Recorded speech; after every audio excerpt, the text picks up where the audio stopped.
Welcome to another episode of the Left of Lansing podcast with Pat Johnston. A progressive insight into Michigan's political and cultural world. And of course, an entertaining podcast designed to shine a light on how to make Michigan's political machine work for the people. Now, from the Left of Lansing headquarters, located in his attic, here's the award-winning Pat Johnston.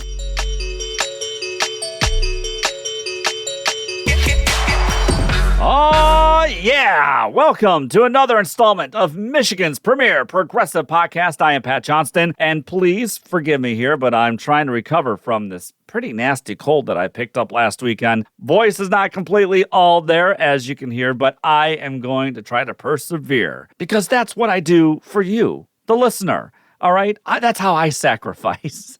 All right. Hey, please let me take this quick moment here to make this announcement before I get started on this week's show, because it is important. I just want to take a quick second to highlight a big event that our friends from Distill Social are doing this Saturday, July 27th. It's called Rally Against Project 2025, and it's being held in 4 different locations at the same time Saturday night in Ferndale, Ann Arbor, Holland, and Marquette. It runs from 7 to 8 p.m. Eastern in all 4 areas, and it's just a way to highlight the Fascist Project 2025 that Christian nationalists from the Heritage Foundation and some people from the Hillsdale College would like to enact, and they're counting on their dear leader, Donald Trump, to get into office so that way they can enact certain parts of it, if not all of it. Now, Project 2025 wants to destroy the administrative state, so corporations will then get to decide how much they want to pollute our water and airways. It also wants to attack abortion rights and erase abortion care across the country. It also wants to divert money to for-profit religious charter schools while destroying public schools. It wants to end Head Start across the nation, end free public school meals. It wants to also enact a flat tax, which just kills the middle and lower class while further enriching the corporate donor class, i.e. Trump's people. Oh, and it also wants to slash the corporate tax as well, but I think you pretty much knew that. And I'm just giving you some of the lowlights there. So again, show your solidarity and help publicize this dangerous and anti-American, anti-democratic screed known as Project 2025 this Saturday, July 27th at Distill Social's Rally Against Project 2025. I will post links on my site, leftoflansing.com, also wherever you get your podcasts. But just go to distillsocial.com and click on events, and you'll find it there as well, so that way you can register. Okay, now, let's see. Did anything happen the last time we talked, which was during the Republican convention and just days after the Trump shooting? Did anything really happen of significance? But Donald Trump wants to take our country backward.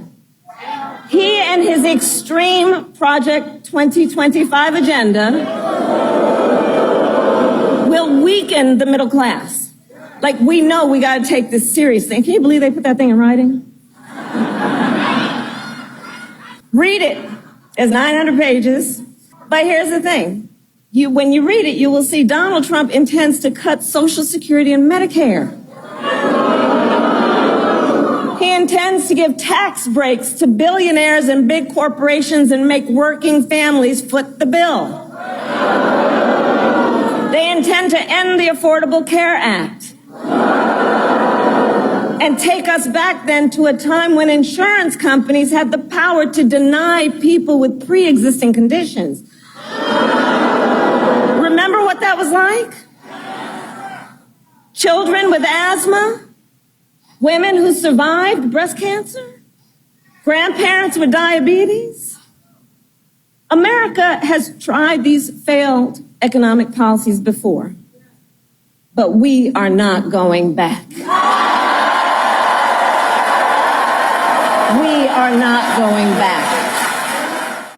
Yeah, I'll say something happened since then. This past Sunday, history happened when President Joe Biden announced that he would indeed step down and no longer run for a second term. And just minutes after he dropped that announcement, he released another statement where he gave a full endorsement to Vice President Kamala Harris. And give the vice president credit because she quickly worked to gather support from most of the Democratic Party officials, and she obtained enough delegates in less than 48 hours to secure that nomination. And that was impressive, and that also showed a lot of impressive skills, skills on her part, that she was able to get the party to coalesce around her in such a quick fashion. I mean, that was impressive. And that also showed some impressive skills on her part that she was able to get the party to coalesce around her in such a quick fashion. Very, very impressive. And as you heard in that clip that I played from her campaign appearance in Wisconsin earlier this week, the voters are fired up.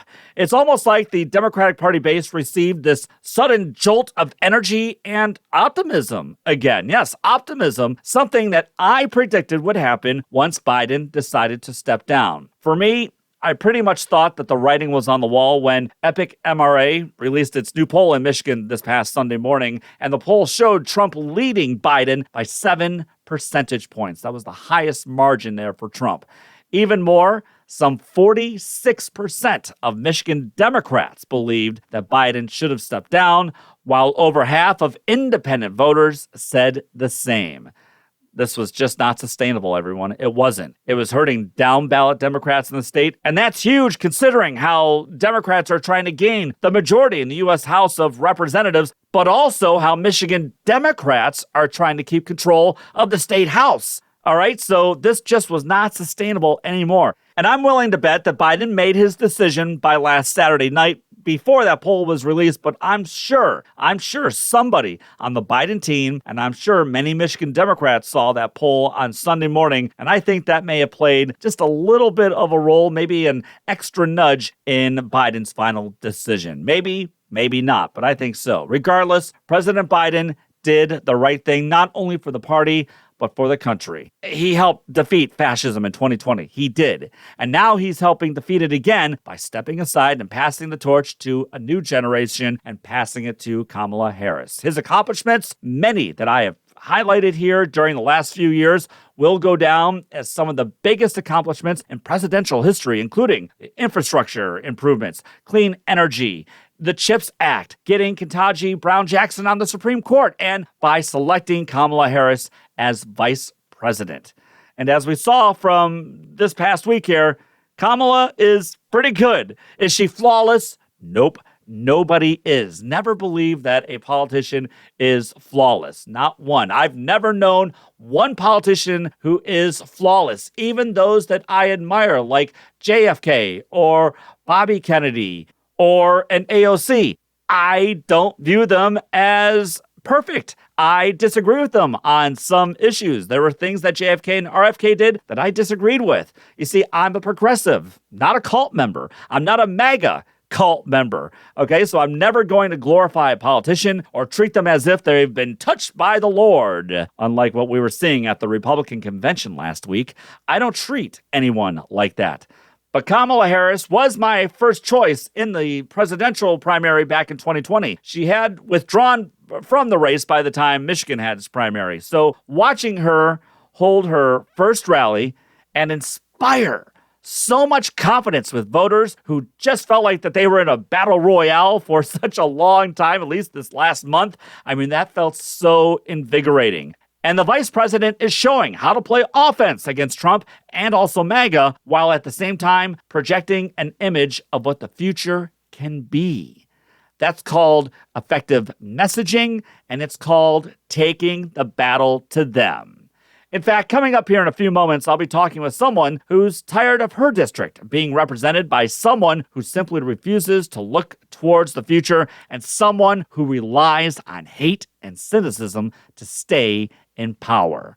Her name is Sarah May-Seward, and she's running for the 51st State House District, home of the MAGA fascist himself, Matt Maddock. Yes, the same Matt Maddock, who said a civil war would happen if MAGA extremists kept getting arrested for their roles in the January 6th insurrection. You remember that? I mean, that also includes his nutty wife and former GOP co-chair, Michelle Maddock, who's also one of those who took part in the Michigan fake elector scheme, and now she's facing felony charges for taking part of that scheme. Yes, that Matt Maddock. But Matt Maddock said in regards to his wife and other MAGA Republicans who tried to steal the 2020 election, and I quote, he said this about a year ago, he said, but what's going to happen before that? Someone's going to get pissed off. They're going to shoot someone. That's what's going to happen. Or we're going to have a civil war or some sort of revolution. That's where this is going. And when that happens, we're going to get squashed. The people here are going to be the first ones to go. You see, Matt Maddock there told all of these supporters of the January 6th insurrectionists, especially those in Michigan who tried to overthrow democracy. See, according to Matt, he said, by arresting people for breaking the law and trying to thwart democracy, the government was going to cause a civil war by provoking, it will be the government provoking MAGA extremists to go on a killing rampage. And then the government will have to kill all MAGA. I mean, that's the kind of crazy talk. That's the kind of extreme Christian nationalism this guy represents. In an article about the candidates, Democrat Sarah May-Seward explained some of her priorities, including polluter pay. And she is backing polluter pay bills, due in part because of how a chemical spill in the Huron River back in 2022 devastated some local businesses in Milford. That incident is why Sarah May-Seward wants to help pass polluter pay, because thanks to Michigan law, businesses make us pay for their cleanup right now. So Sarah's already telling people in her district in which she would like to help people. She's trying to describe and give policy proposals in ways to help people and help her district. In that same article, when asked about his priorities, Matt Maddock said, quote, keep fighting all the bad things the left is doing. Me don't like left. Me don't like Democrats. Me don't want to get things done. He's got no agenda. He's got no brilliant ideas in helping his people, and he's fine with companies apparently polluting major waterways in his district and having the people there pay for the cleanup. Matt Maddock is there to just become a name and earn a paycheck. Then when his term's over, maybe he has dreams of becoming another in a long line of right-wing talk show hosts or something like that. Remember, this is the same clown who tweeted pictures of supposed illegal immigrants being flown into Metro Detroit Airport by Governor Whitmer. You remember that? Okay, do you remember that from a few months ago? Here's the thing, that's not what happened. It was actually the Gonzaga men's basketball team getting off a plane for the NCAA tournament that was taking place in Detroit last spring. But all Matt Maddock saw were people of color coming down the stairs of an airplane, so to him, they were bad. And we wonder why we read stories like the one from our good friend of the podcast, Michigan Advances, John King, in which white supremacists marched in Howell last weekend shouting, "We love Hitler, we love Trump." Now, that incident happened in Livingston County, which is not Matt Maddock's district, as that's located in Oakland County. But the sentiment there that was being spewed by those white supremacists is some of the same sentiment that we see from the MAGA right wing. And people like Matt Maddock, they love to feed into it. And that's why getting someone like Sarah May-Seward in the office is key to Democrats keeping the majority and gaining seats in the state house. Remember, yes, the presidency and Congress are crucially important this fall, but so is keeping the state trifecta blue, as we've witnessed with so many progressive or common sense policies that have been passed here in Michigan these past 2 years. Change happens much faster on the state level and can improve lives in a faster fashion on the state level. Sarah May-Seward is my guest here in just a moment. You're listening to LOL.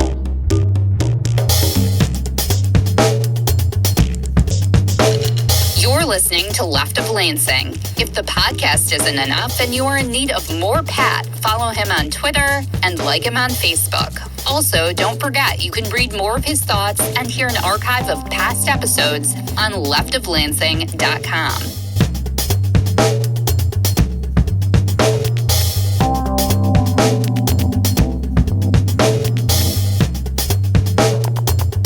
Well, we've brought up Republican State Representative Matt Maddock perhaps a few times here on the podcast of late, and his name may have popped up, here and there, and maybe his wife's too. He's pure MAGA, and his extreme disregard for our democratic institutions, his disdain for the majority of the people that he's supposed to represent, and his bigotry must be defeated at the polls this year. Not only that, but if he's gone, not only is that a huge loss for the MAGA movement, I think, but it's also a major victory for District 51 and for the state of Michigan, since that'll mean that Democrats will probably increase their majority in the state house.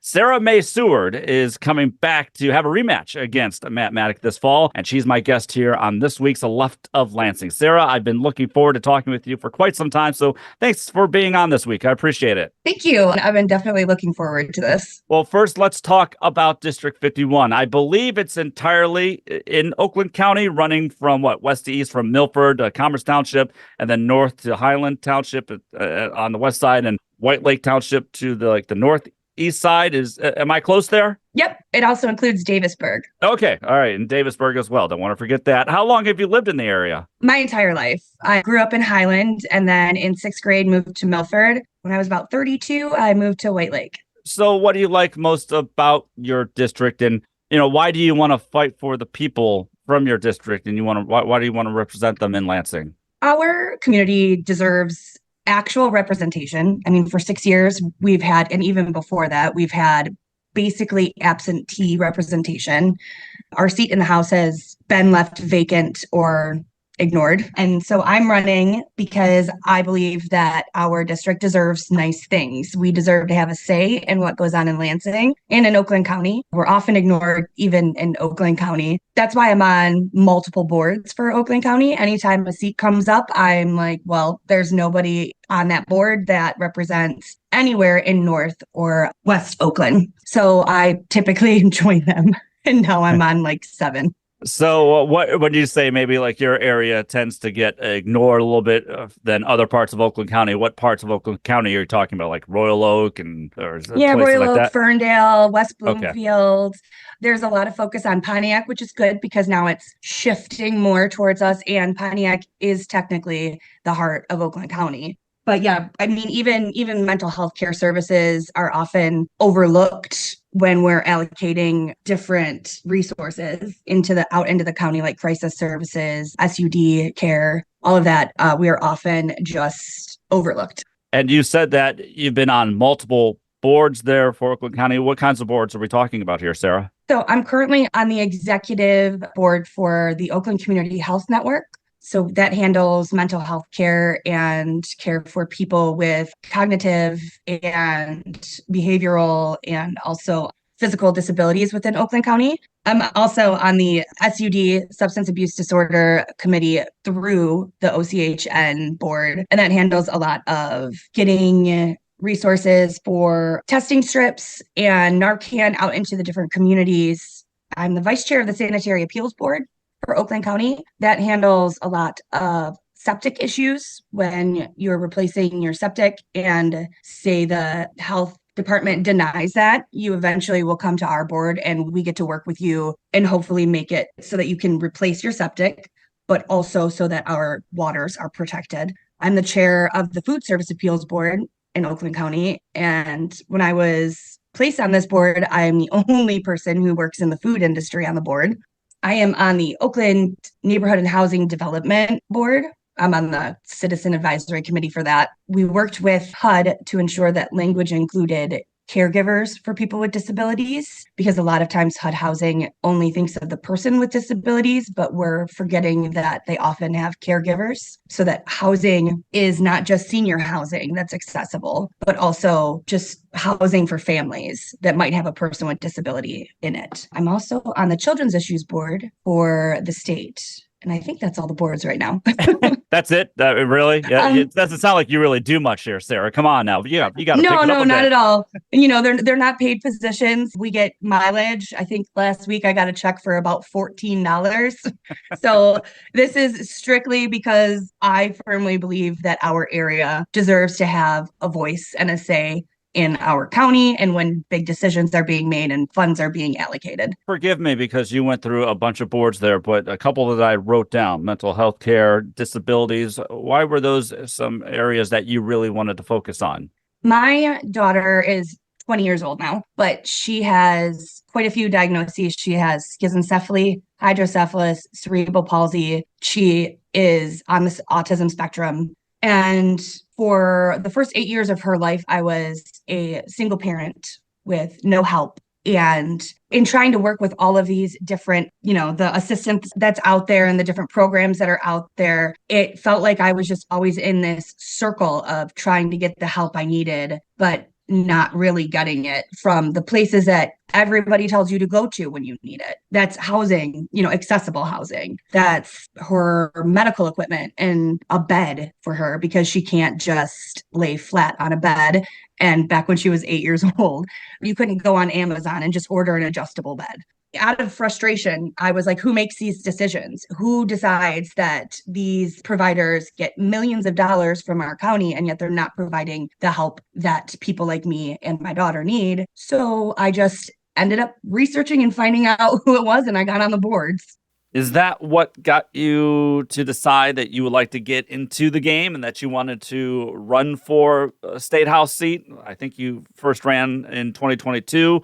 All these experiences and meeting all of these different people and having all of these different discussions and dealing with all these different experiences that you got to experience, is that what helped make your decision that, hey, I'd like to get in there and represent these people, represent people who really don't have a voice and speak up for them? That's one of the reasons. Some of the boards were actually after I ran the first time. I mean, I've been trying to get on the Oakland Community Health Network board for like 7 years now. Every time there's a vacancy, I applied. Yeah, it's that people like me and my family deserve a voice. And because the way that my brain reacts to frustration and being worn down is to keep fighting, I figured I could fight for people who they don't have the bandwidth. It's really hard. It's really exhausting. And you feel very ignored and just down about it. That's on top of trying to take care of your loved one who has disabilities and all of the work that takes, and trying to work to support them too. You said the term here, absentee representation, and I think that's how you're describing Matt Maddock and his so-called work that he's doing in Lansing for your district. Is that what made you then want to come back here in 24? Because you lost to him 2 years ago. You did pretty well, though. I think you garnered around, 44% of the vote. Is that why you wanted to come back here and give it another try? Because you feel so passionate about the people that you like to serve and especially the issues that you focus on? Absolutely. This is my community. I mean, I've lived here my entire life. I graduated from Milford High. My daughter graduated from Milford High. We made sure that when we moved to White Lake, we were still in the boundaries of Huron Valley School District because this is our community. These people raised me. So I'm never going to stop fighting for them. And it has nothing to do with party. If we had an okay Republican that was in the seat, I probably wouldn't be so fired up to keep running. But every time that somebody has run against Matt Maddock, they've moved the needle, but they've never ran again. And then you lose that name recognition. Right. And you lose all the work that was already done by the previous candidate. So I just don't give up very easily.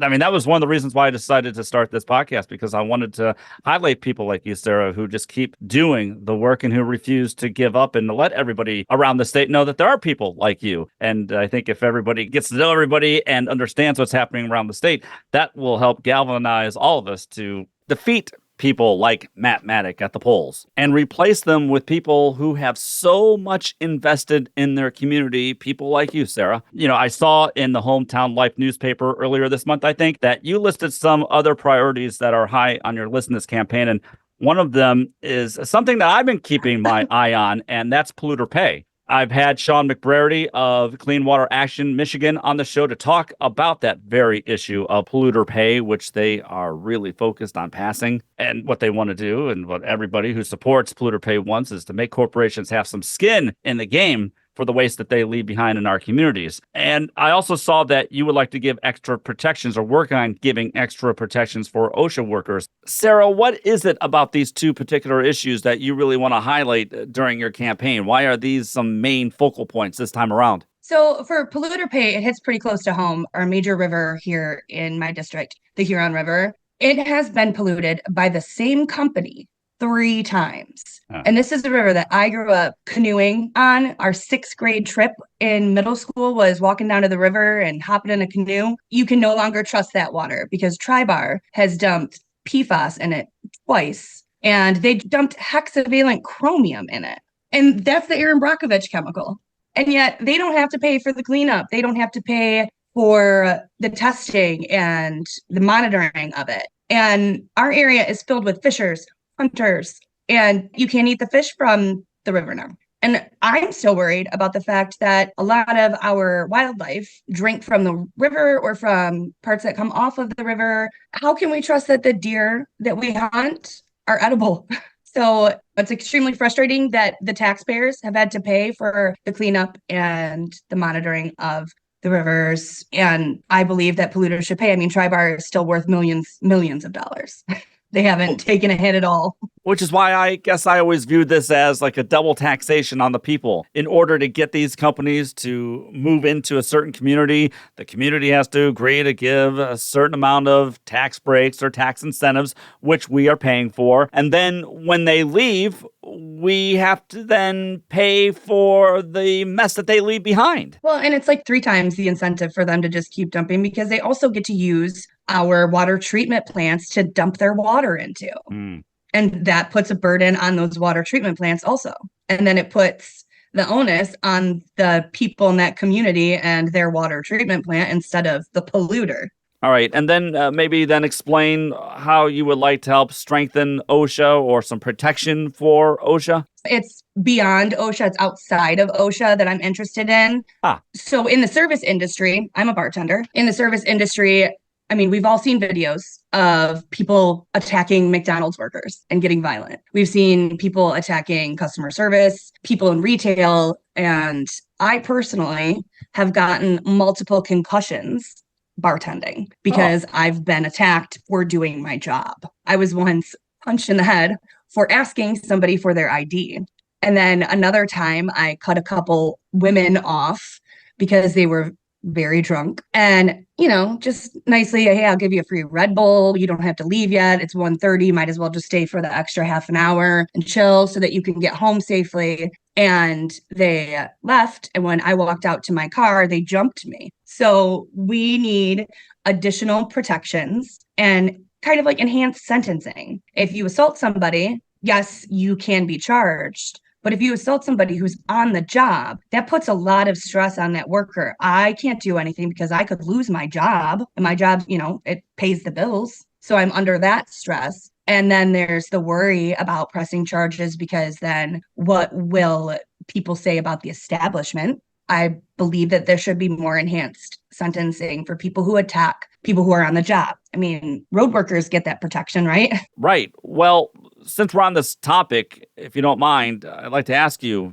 being a bartender and working in the service industry for a number of years, especially right after the pandemic and things have opened back up, have customers, Sarah, been more generous or not? Or is it somewhere in between? What would you say? There was a time where they were a lot more generous and kind and like grateful that we were there. There weren't a lot of issues. I think that the political environment might be ramping people up because now this past year has probably been the hardest year for me in the service industry. I've been in the service industry in one way or another since I was about 12 and I'm 42 now. And this has probably been the hardest year for me in terms of the way people treat service workers, the tipping culture. I've got lots to say about tipping, but this is the world we live in. And so you should tip people accordingly. We make $3.47 an hour. Absolutely. And I just have to tell you, Sarah, when I was 18, I worked as a host at a chain restaurant for just 2 weeks because dealing with hungry people, that's difficult. I never, though, had to deal with hungry and drunk people at the same time.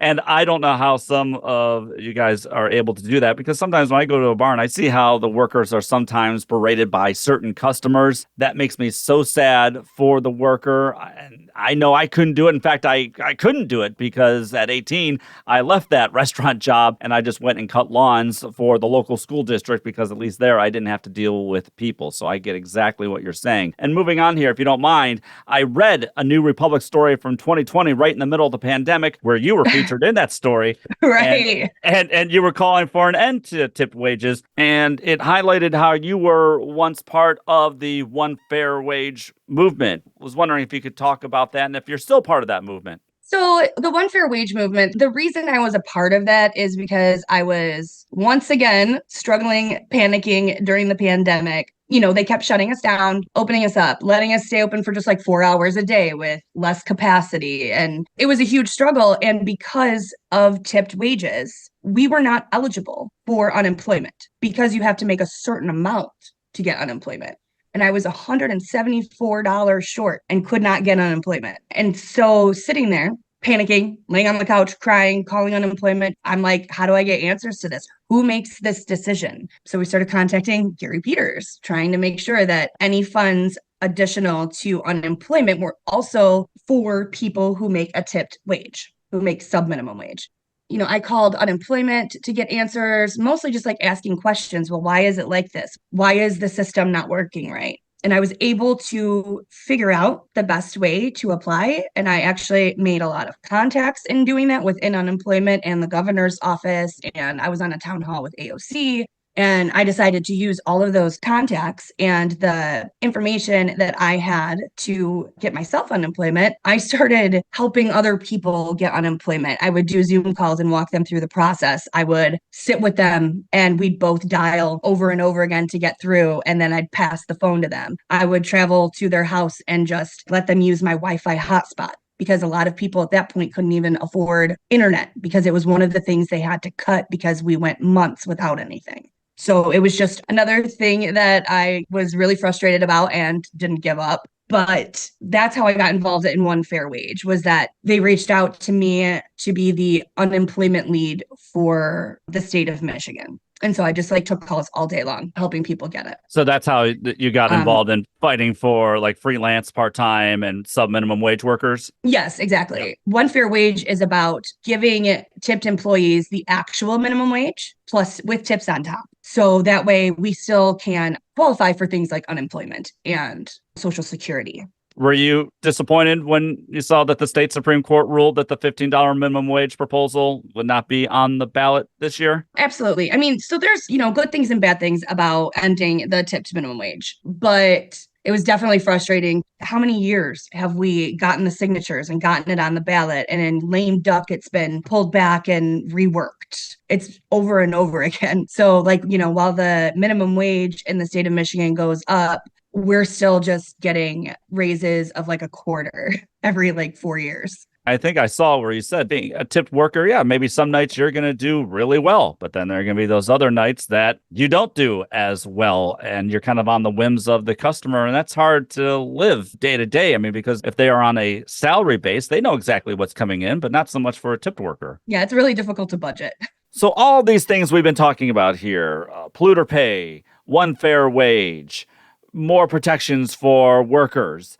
I'm assuming these are all things that are not really that high in the priority list for one Matt Maddock, right? Oh, absolutely not. When the hexavalent chromium spill happened, the canoe place that I was talking about, Havner Canoes, they held a press thing that they did where they invited everybody. And I might be wrong, but I believe that the family that owns Havner is pretty Republican. Only Democrats showed up. Our own state rep did not show up to that protest to speak on these polluters just demolishing our river, wrecking property value of the people who live on that river and the people who make their money off of services based around the river. And he didn't put out any information. He didn't make a comment on it. And then as far as wages, I mean, why would he care?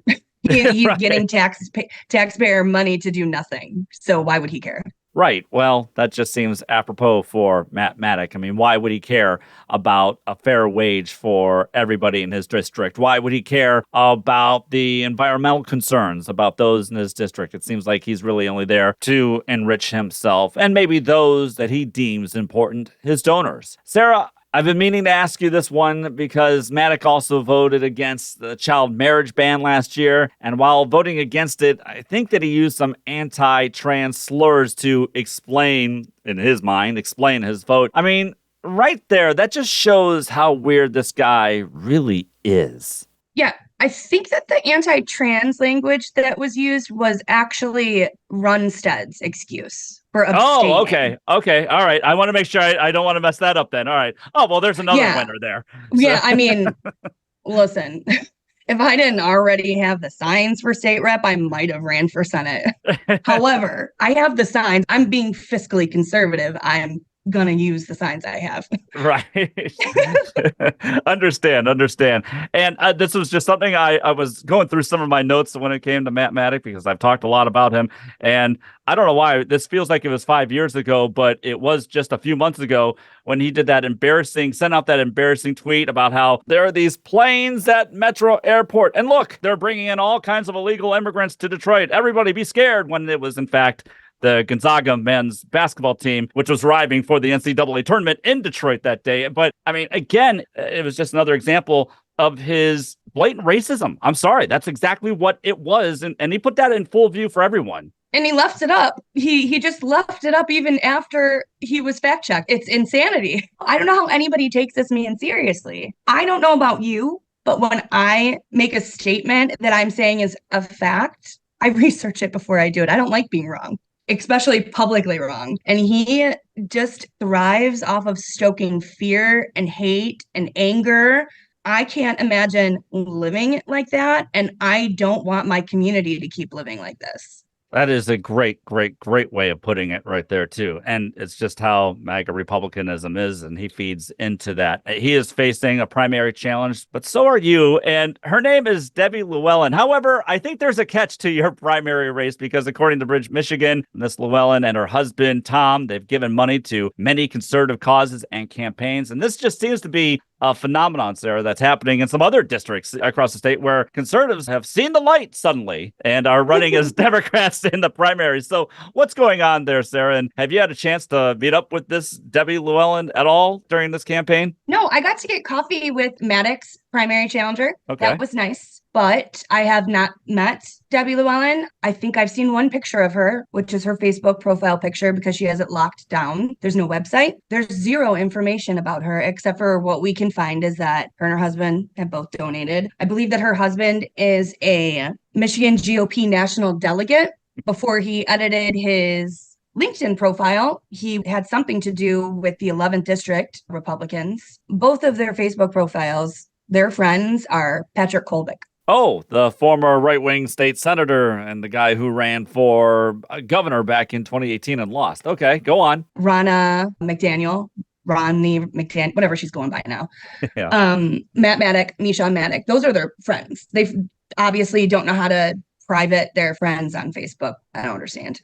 I think that the Republicans are a little bit worried this year, especially the extremist ones, because they're watching the trend nationally. I mean, maybe they should have paid attention to that in 2022, but also the Michigan Republican Party is broke. So what's the best way to try to siphon money away from your general election opponent is to run a primary opponent to them, makes them spend more money before they can get to the actual general. So I think that might be one of their tactics, but he's obviously worried. So that's nice. Right. I think that's exactly what's happening. They are afraid of how much your resume and your message is going to resonate with so many people there in your district. One final question. And again, Sarah, thank you so much for your time. We have to at least bring this up because, of course, it was breaking news earlier this week. President Biden announcing his decision to step aside in this election and endorsing Vice President Kamala Harris to be the Democratic nominee. First, Sarah, if I could just get your reaction to Biden's announcement, and then maybe you can talk about how him stepping aside, how that will now affect down ballot races, especially your own here on the Democratic side. So when I got the alert on my phone, that was before he had announced who he was endorsing. I'm not going to lie, I had a little bit of a panic attack. I went to my backyard, sat under a tree, and had my little panic attack. Immediately, my first response was, it better be Harris. He had better endorse Harris because if not, I mean, there's, all of the complications with ballots and access to the fundraising and the infrastructure that's already set up. So there's all of those issues. And there's also the issue of Black women have saved our butts over and over again. And this entire time they've been saying, if it is not Biden, it has to be Harris. And I'm listening to them. I'm hopeful that it will turn out some voters that felt like they couldn't vote for Biden, or that they felt like the Democratic Party wasn't listening when they were calling for a younger candidate. Don't get me wrong. Biden was never my first choice. However, I mean, and this was even in 2020. However, once he was the nominee, I am willing to do anything to keep Trump out of office. Right. My family was in a Biden ad, a special buy Biden ad, because I am willing to do anything to protect my community, my daughter, from Trump's insane policies. So I was in this special buy ad and I had threats, and I'm willing to do it all over again. I would vote for the dog poop in my backyard that I have to clean up every day before I ever voted for Trump. That's a good bumper sticker right there. I like that one. That's pretty good. And I'll just say this as just to finish it off here. I think there was a lot of tension and I think sometimes some animosity on our side with each other when it came to President Biden stepping down or staying and all that. But since he's made his decision to indeed step down, I think that's freed up some of that tension here already. And we're already seeing that. And I think that you're seeing like this jolt of energy now kind of return back to our side. So I hope it does really help everybody down ballot, especially here in Michigan, because we need to keep the state house blue. And that's why we need people like you fighting for your district. And if there's somebody who'd like to help out or volunteer for your campaign, Sarah, how can they do so? They can sign up at sarahmayseward.com. There's just a little button to click. You can volunteer, get yard signs, donate. Also, I mean, you can just reach out. My number is public. Reach out, say hi. We can talk. And as everybody just heard here during the last few minutes, you are a great person to talk with. Sarah May-Seward, Democratic candidate for the 51st State House District. Thanks so much for being a guest, and good luck to you in the future. We'll be keeping an eye on your race, because if you can defeat Matt Maddock or his primary challenger, whoever, I do think that it'll signal just how good of an election night it really is for Democrats here in Michigan. So good luck to you. Thank you so much, and take care. Thank you. I cannot wait. He spent nearly 25 years working as a liberal voice in conservative talk radio across the state, and he's still a somewhat stable person. It's the Left of Lansing podcast with Pat Johnston. You can find archives of the podcast, plus Pat's musings on other topics in written form at leftoflansing.com. Left of Lansing archives are available wherever you get your podcasts. And now Left of Lansing is available on YouTube. We'd like to thank Audio Boom for distributing all our episodes so we can share progressive, otherwise known as common sense, values across Michigan and the country. Now, here's Pat Johnston. There are some common themes I'm picking up whenever I talk to so many progressive Democrats running for state or local office. And those common themes are sanity and caring about people. Sarah May-Seward there just illustrated how much she works hard for those who don't have a voice in her district through all of the work that she does on all of those boards that she described that she's on in Oakland County.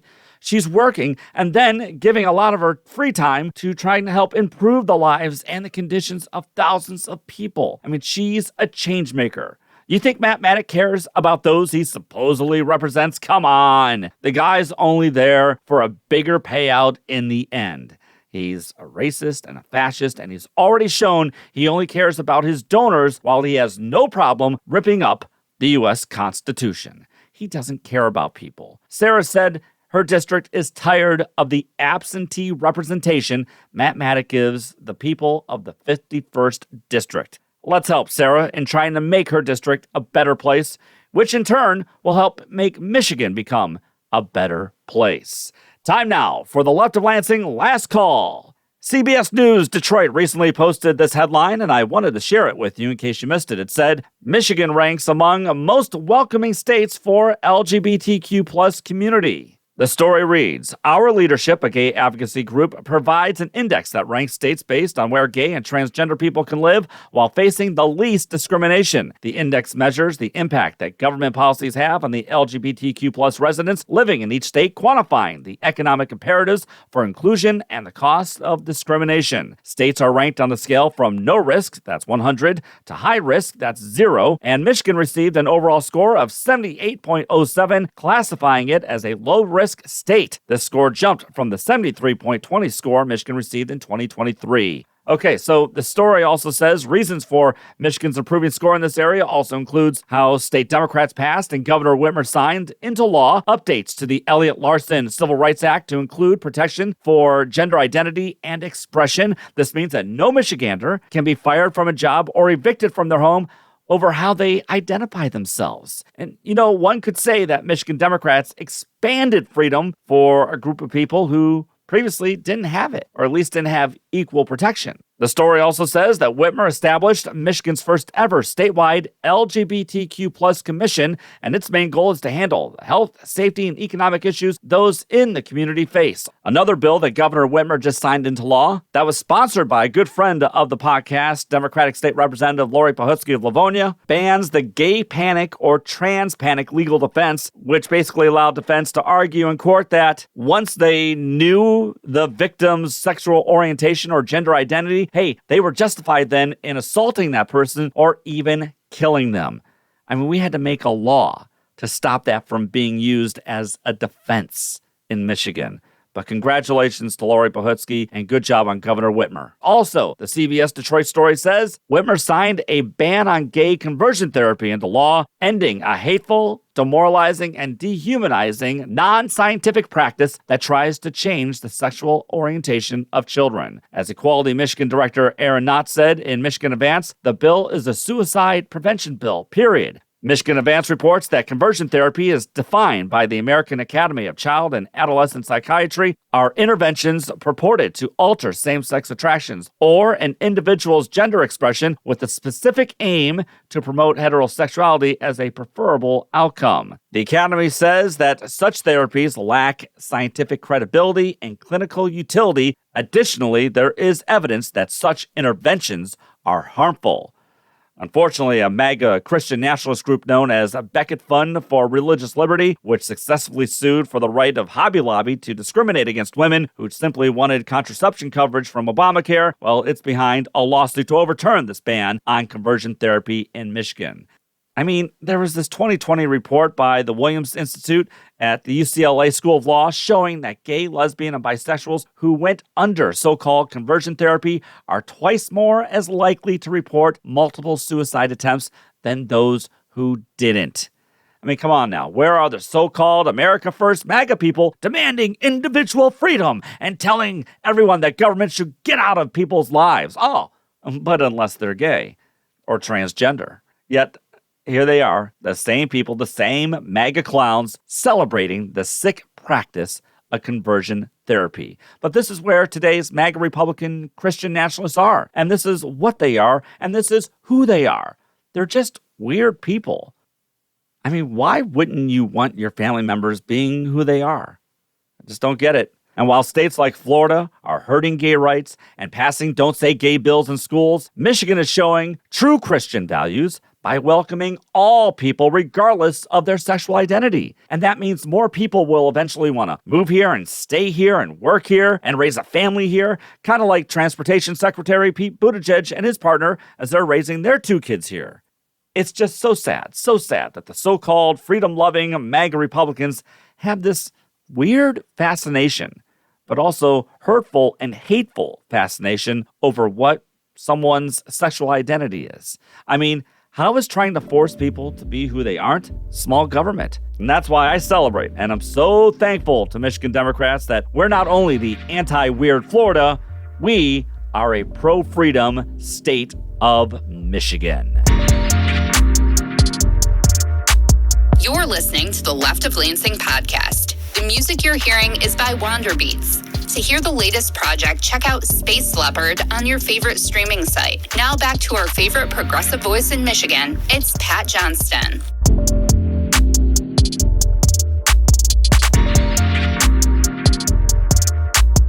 Well, that's going to do it for this edition of The Left of Lansing. I just wanted to send a quick thank you to my good friend Rich for everything that he does with leftoflansing.com. And I'd like to remind everyone that Left of Lansing is on YouTube as well. I'm starting to put up some content there that's not available here on the podcast, but that's also where you can listen to all the episodes there as well. Thanks again to Sarah May-Seward for being such a great guest here this week. You know, after hearing Sarah and with Kamala Harris now at the top of the Democratic ticket, it's nice, isn't it? It's just nice to feel some energy, some real excitement, and some hope for a change, isn't it? It really is. But don't get comfortable. There's a lot of work to be done, and MAGA Republicans are not simply just going to fade away. We've got to keep up the hard work, the messaging, and the connecting with one another, which is why, if you can, visit the Rally Against Project 2025, organized by our good friends at Distill Social this Saturday evening in Marquette, Holland, Ann Arbor, and Ferndale. Again, visit distillsocial.com for more info, or just read the notes from this episode to get a link. And I have to say, I think I'm starting to feel a little better as well, because the Detroit Lions just opened up training camp this week. Oh yeah, this state has been waiting for Lions football ever since the NFC Championship loss, and the season is nearly here, everyone. Until next week, remember, take the battle to them. Thank you, Michigan.